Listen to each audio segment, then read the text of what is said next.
Nanti akan kita panggil untuk dimintai keterangan. Siapapun. Politisi PDI Perjuangan Basuki Cahayapurnama alias Ahok bukannya ciut dipanggil Kejaksaan Agung, justru sangat bersemangat dan siap hadir di persidangan Rifa Sihan dan kawan-kawan.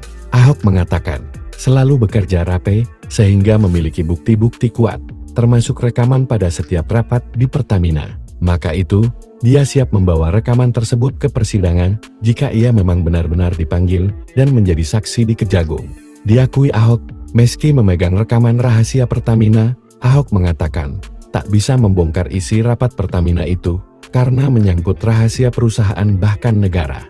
Maka itu, dia meminta Kejagung dan pengadilan berani menggelar sidang terbuka untuk kasus Rifa dan Pertamina dan menunggu bisa sampai ke persidangan agar semua rekaman yang dipunya diputar.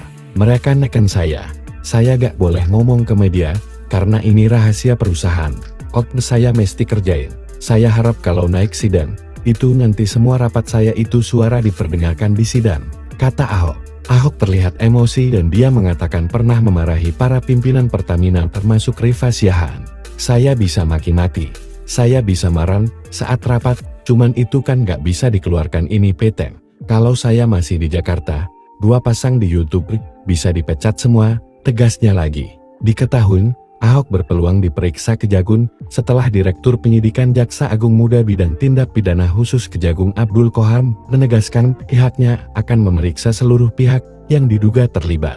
Siapapun yang terlibat dalam perkara ini, baik berdasarkan keterangan saksi maupun berdasarkan dokumen atau alat bukti yang lain, pasti akan kita panggil untuk dimintai keterangan.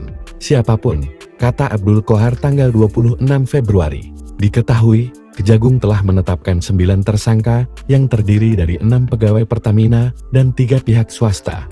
Salah satunya Rifa Sihan selaku Direktur Utama PT Pertamina Patraniaga.